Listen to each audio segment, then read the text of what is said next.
Muy buenos días amigos y bienvenidos nuevamente a Sin Pauta. Esta semana, por supuesto, celebramos que el Perú vaya al Mundial.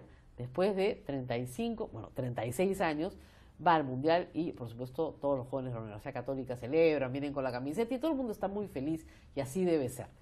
Pero están sucediendo otras cosas que son importantes en la vida política del país y que el fútbol tapa, lamentablemente.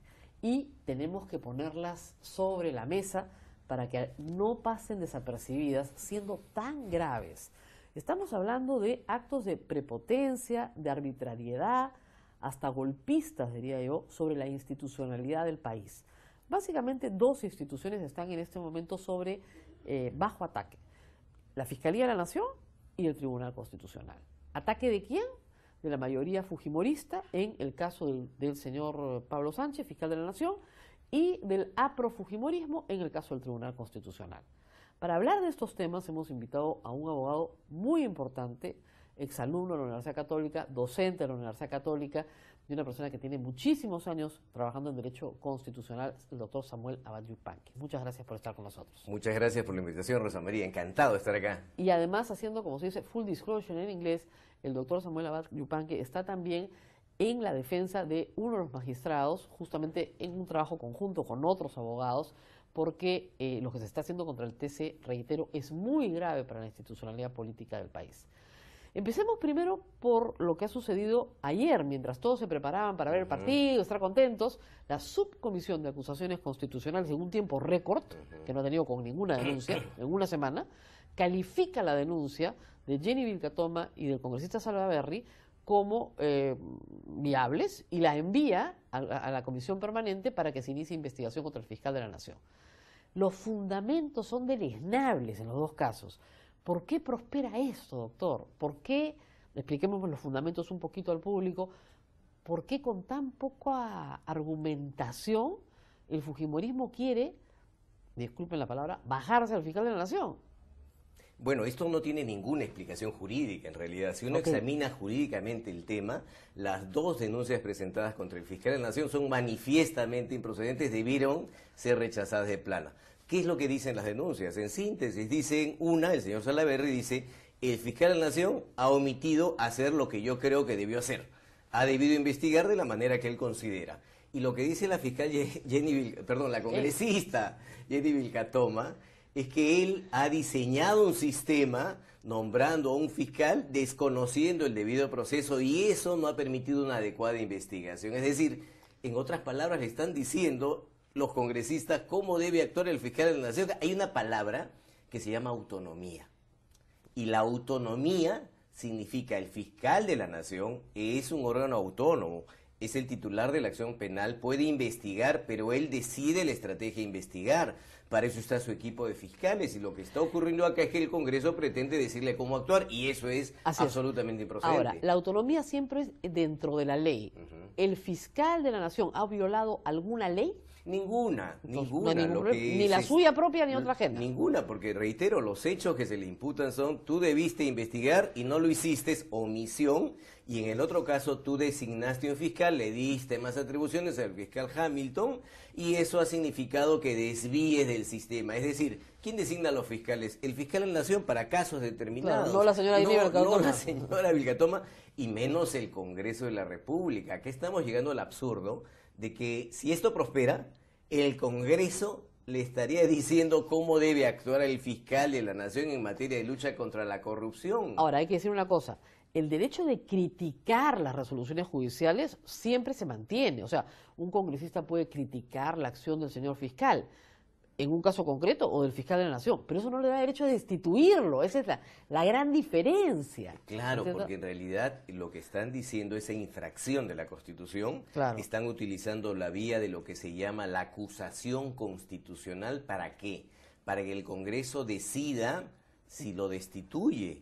Y esa decisión la efectúa únicamente el Congreso, no va al Poder Judicial. Acá no estamos hablando en la denuncia del fiscal de un delito, porque no alegan delito, estaban diciendo infracción de la Constitución. Estamos llegando al absurdo de que el Congreso se convierte en el órgano que dice cómo se lee la Constitución. Claro, ahora, vamos a explicar un poquito para el público. Hay un artículo en la Constitución que dice que ciertas personas importantes en el Estado, los magistrados de la Corte Suprema, ¿no es cierto?, los miembros del Tribunal Constitucional, el fiscal de la Nación, ¿no es cierto?, pueden ser acusados constitucionalmente por delito, dejemos eso de lado, o por infracción de la Constitución. Entonces hay que buscar el artículo de la Constitución que ha sido infringido. ¿Qué artículo ha sido infringido? Bueno, mencionan en la denuncia las competencias de la propia Fiscalía. Pero si son competencias. Mencionan en la denuncia la afectación al debido proceso y en el fondo, reitero, lo que están tratando de utilizar es la vía del juicio político por infracción de la Constitución para que el Congreso, que es un órgano esencialmente político, Claro, cuestione y destituya a un fiscal cuya labor es jurídica y que se basa en reglas. Claro, que ya Entonces están- no puede ocurrir esto. Esto es desnaturalizar el esquema Ahora, de división de poderes. además, vamos por partes también. Ese mismo artículo dice cuál es la sanción cuando te destituyen, ¿no es cierto? Perdón, cuando te sancionan por una infracción de la Constitución. La suspensión, la destitución y la inhabilitación hasta 10 años para la función pública. Mi pregunta es, doctor, si estos congresistas que han presentado esto y esta subcomisión manifiestamente está infringiendo la Constitución, ellos están infringiendo la Constitución, cabe presentar una acción contra ellos.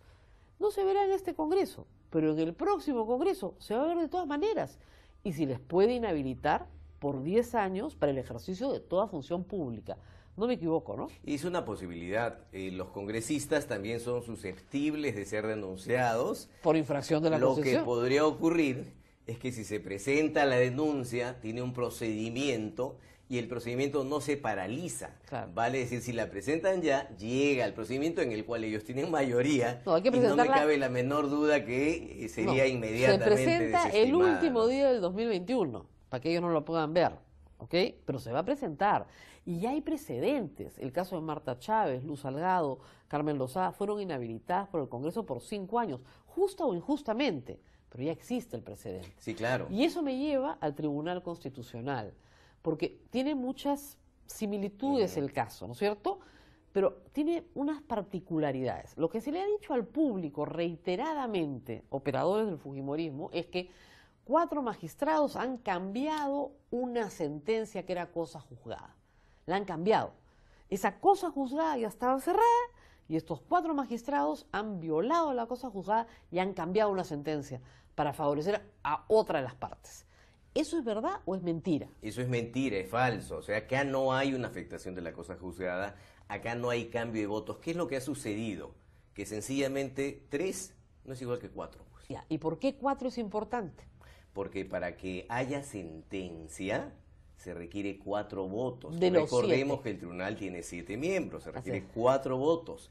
Y acá, sobre uno de los puntos de la decisión, se llega a la conclusión que no hay 4 votos uniformes y por tanto en ese punto no hay acuerdo. Esto no significa que la sentencia haya desaparecido, la sentencia existe, no ha sido alterada. Lo que ocurre es que hay un punto de la sentencia que ya no está porque en su momento se dijo que habían 4 y no habían 4, hay 3. No es una novedad, esto ya ha ocurrido en otras ocasiones. ¿Qué pasa? Para que entienda un poco la gente. Las sentencias del Tribunal Constitucional se emiten a veces por una sola persona, por 2 personas, por 3 personas o por 4 personas, y los otros magistrados pueden estar, imagínense que los 7 están de acuerdo, una sola sentencia. Hay 6 contra 1, 2 resoluciones, un voto contrario. Pero a veces pasa que los magistrados están de acuerdo en algunos puntos, pero no en otros.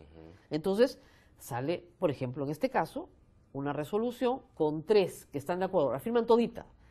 Pero otro vocal dice, no, en este punto, yo estoy de acuerdo con ellos, voto con ellos, pero en este punto en específico yo tengo otro criterio. Y estos 3 dicen, no, ha votado con nosotros, ¿ah? Todo, el íntegro, todito. No, yo no he votado todito con ustedes, hay un pedacito que no he votado con ustedes. Pero el señor Álvarez, que era presidente del Tribunal Constitucional, que ayer se ha revelado además que tiene correspondencia interna, reconociendo que no había sentencia y pidiendo un nuevo voto del señor Vergara, en ese punto, ¿no es cierto?, dice que sí hay 4. Y ahí la Defensoría del Pueblo pide una aclaración. El 2013, ¿no es cierto? Esto es de 2013. La Procuraduría. Perdón, la Procuraduría pide una aclaración. Oiga, señor, acláreme, ¿no? O sea, si el señor está diciendo que en ese puntito no está de acuerdo con los otros 3, ¿por qué usted me dice que sí hay sentencia para ese punto?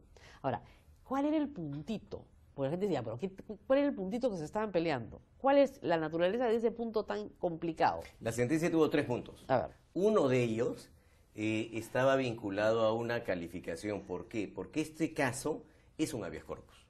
Y en ese habeas corpus, uno de los puntos que se cuestionaba era, como le han iniciado a los marinos un proceso penal por los hechos conocidos del Frontón del año 86, lo que decían es no deben iniciar ese proceso, porque en ese auto que abre la puerta al proceso penal se dice que son delitos de lesa humanidad. Como los marinos no están de acuerdo con eso, presentan un habeas corpus, pierden en el Poder Judicial, llega al TC y en el TC estos 3 magistrados, inicialmente eran 4, pero después se aclara el tema, inicialmente esos 3 magistrados dijeron este hecho del Frontón no es lesa humanidad y ya prescribió. Claro. Y dicen eso en su parte resolutiva. Lo que ocurre, si me permites terminar, lo que ocurre es que eso que firmaron los 4, después se aprecia que Vergara no decía lo que dijeron ellos, porque Vergara dijo, a mí como juez constitucional del TC no me corresponde pronunciarme sobre eso. Eso que lo diga el juez penal. Exacto. En consecuencia, como 3 dijeron una cosa y Vergara dijo otra cosa, sobre ese punto no habían 4 votos y por tanto no había sentencia, que es lo que dijo en ese punto la aclaración que ha motivado la denuncia. Ahora, ahorita vamos a ir a la aclaración, pero para que quede claro para todos, ¿qué cosa es lesa humanidad? Olvídense eso, ¿ya? Porque todo con el latín la gente se vuelve loca. Es graves violaciones a los derechos humanos no prescriben. Eso es lo que ha dicho ¿quién? La Corte Interamericana de Derechos Humanos, reiteradas veces, graves violaciones. Entonces, el Frontón fue una grave violación a los derechos humanos, según la Corte Interamericana, sí, ya lo dice en un fallo, y le ordena al Estado peruano, oiga usted, juzgue a las personas y aplique sanciones. O sea, había la obligación, porque ya lo dijo la Corte, por eso es que perdieron en el Poder Judicial, porque tenían la sentencia de la Corte que manda. Estos 3 magistrados dicen, no, ya prescribió. Vergara dice, no ha prescrito, no me corresponde a mí, que lo dio un juez. Entonces no había sentencia para ese punto. Para los otros 2 puntos sí hay sentencia, pero para ese punto no. Entonces se pide la aclaración. Y en vez de aclararlo sobre la marcha, que era lo que correspondía, ¿no es cierto? ¿Qué pasa? El señor Álvarez, que era presidente corríjame si me equivoco, era ponente. Era ponente, decide no hacer nada mientras él estaba en el tribunal. Cuando él se va, le pasan el caso al doctor Sardón. El doctor Sardón lo tiene 2 años y no resuelve la aclaración, presenta un proyecto de aclaración que es desestimado por todo lo demás y dice, no, papito, vamos a tener otro ponente de la aclaración. Y lo cambian al doctor Saldaña. ¿No? Muy bien, el doctor Saldaña presenta la aclaración y dice, sí, pues, está clarísimo. Acá hay 3, no hay 4. ¿No? O sea, 3 más 0 es 3.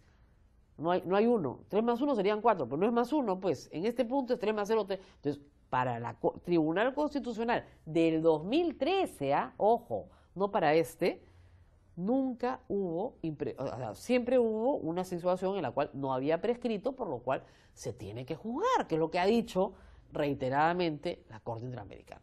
¿Me equivoqué, doctor? ¿Aprendí bien la lección? Además, el tema es muy bien simple, ¿no es cierto? No hay 4 votos en ese punto, hay 3. Y eso lo ha calificado y lo ha definido este tribunal. Y eso es una decisión que le corresponde a los jueces.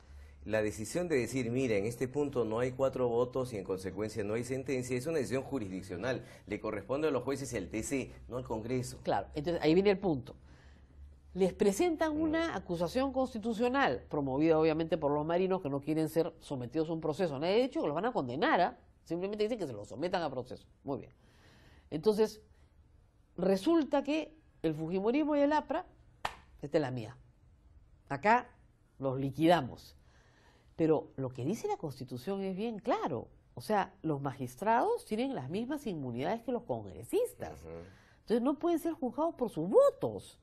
¿O estamos en dónde? ¿En Corea del Norte? No, está clarísimo. O sea, por una decisión jurisdiccional uno puede estar de acuerdo o en desacuerdo. Criticar, pero eso no motiva que prospere una acusación ante el Congreso, porque además uno de los argumentos es que infringieron la Constitución. O sea, se llega a lo absurdo que el tribunal que defiende la Constitución va a ser controlado por el Congreso sobre si existe o no existe una infracción constitucional. Es una cosa de locos realmente, no tiene ninguna coherencia que el Congreso interprete cómo debe leerse la Constitución, y como dice que el tribunal se equivocó, los vota. Eso es desnaturalizar la esencia de un tribunal constitucional. Eso es decir, muy bien, en el Perú no existe control constitucional, existe control político. Y el Congreso es el que hace control político, y él destituye por sí, ante sí, a los magistrados porque considera que se equivocaron en leer la Constitución. Eso es absurdo y es lesivo a la lógica de un Estado de Derecho. Ahora, yendo al plano político, esos 4 magistrados no son colocados ahí ni por el APRA ni por el fujimorismo. ¿Ya? El último magistrado que ha entrado, el doctor Ferrero, fue colocado con los votos fujimoristas. José Luis Ardón y el doctor Blume, no necesariamente, aunque José Luis Ardón sí fue propuesto por el fujimorismo. Muy bien. ¿Qué es lo que nos está diciendo la política? Si saco a los 4 ahora, meto a otros 4, ¿no es cierto? Sí, claro, tiene mayoría además. Absoluta. La pregunta es, política, ¿ustedes creen que el fujimorismo va a conseguir los 88 votos, 87, ¿no? Pero 88 para asegurar que necesita? Todo puede pasar. Yo en no el Congreso creo, todo puede pasar. No sé si los 4 o no, pero el problema que nos deja esto es que más allá de que ocurra, y eso es avanzar, yo confío en que esto no prospere, todavía tengo la esperanza de lograr que esta decisión no prospere. Yo creo que acá la lección que se está diciendo es: el Congreso es el supremo intérprete de la Constitución, y en consecuencia el tribunal está subordinado al Congreso, y si el Congreso entiende que el tribunal se equivocó, lo corrige y los vota. Eso no puede admitirse. Claro. Eso no puede admitirse. Si se admite eso, ya es destrozar la estructura de un Estado constitucional donde cada órgano tiene sus competencias, y aquí y en cualquier parte nadie duda que si hay un tribunal constitucional, que si hay un tribunal supremo, el Congreso no puede destituirlos porque esté en desacuerdo con sus fallos. Y hay una fallos. cosa bien clara: el castigo a los magistrados no va a cambiar la aclaración. No va a cambiar la aclaración. Queda claro que el doctor Vergara no votó de la forma, está su voto que el señor Álvarez manda un memo interno diciendo: oye, no hay sentencia porque somos 3, y ayer se han publicado el memo interno. El señor Vergara no puede hablar, tengo entendido, porque está mal de salud, por lo tanto no puede ni siquiera, digamos, dar un testimonio de lo que estamos hablando, pero su voto habla por él, está escrito. Ahora, si después de todo esto, ¿no es cierto?, los abogados que están trabajando en la defensa, bueno, pierden, ¿no? Porque esto es político finalmente, y destituyen a estos 4 magistrados, van a seguir el camino de Aguirre Roca, Rey Terry y Reboredo. Se van a ir a la Corte Interamericana con el precedente que hay, los van a reponer. Y volvemos a lo mismo que el fiscal de la Nación. Todos los que hicieron este legicidio pueden ser acusados por infracción de la Constitución. Sí, claro. Inhabilitados 10 años para la función pública, ellos sí. Yo espero que eso no ocurra, espero que no lleguemos a ese extremo. Pero hay que advertirlo. Porque hay que advertirlo, pero es muy grave. Los congresistas del fujimorismo creen que no les va a pasar nada. No, claro, pero es muy grave que estemos discutiendo en pleno siglo XXI, imagínese, en un país distinto al de los 90. Es muy grave que en este país estemos discutiendo nuevamente el riesgo de una destitución de magistrados, de una destitución de un fiscal de la Nación, claro, por parte del Congreso.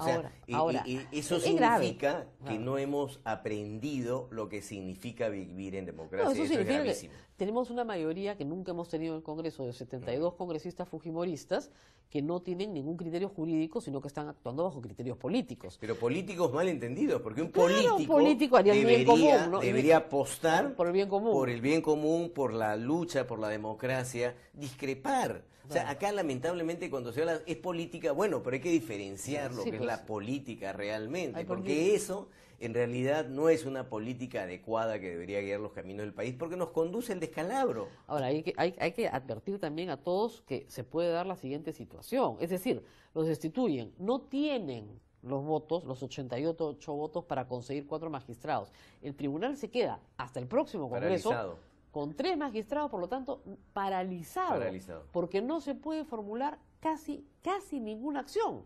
Nada relevante. Nada relevante. Nadie va a tener tutela de los derechos porque no pueden resolver, no pueden dictar sentencia. Exactamente. O sea, ninguna. Ninguna. Ni de amparo, ni de habeas corpus. Ni de acción y no solamente para el futuro, sino los casos pendientes. O sea, los casos que se quedan en el tribunal, vamos a volver a lo que pasó hace tiempo y todavía más grave, porque hace tiempo destituyeron a 3. Claro. Y con 3 podía funcionar para amparos. 4 podía funcionar para amparo. Pero con 4 podía funcionar para amparo. Acá, si destituyen a 4, no puede hacer nada. Nada, ni amparo, ni habeas corpus, nada. O sea, nos dejan sin tutela de derechos humanos a todos los peruanos, ¿no es cierto? Dejan sin control de la constitucionalidad de las leyes, con lo cual pueden sacar las leyes que les den la gana, inconstitucionales sin que nadie las pueda controlar. O sea, es un desastre jurídico, de verdad, es un desastre jurídico. Y ahí yo espero que en ese instante sí intervenga la Corte Interamericana mucho más rápido. Sí, sería una ruptura del modelo constitucional, porque el modelo constitucional de la Carta del 93, aprobada por la mayoría que aquí está presente, optó por un tribunal constitucional que funcione, no un tribunal constitucional que esté ahí, uno que funcione. Si al final, como decisión de esto, no funciona, sencillamente el diseño constitucional va a quedar dejado de lado, ¿no? Ahora, yo tengo la esperanza, la legislatura termina el 15 de diciembre, que esto no se mueva hasta marzo del próximo año, porque evidentemente no tienen tiempo.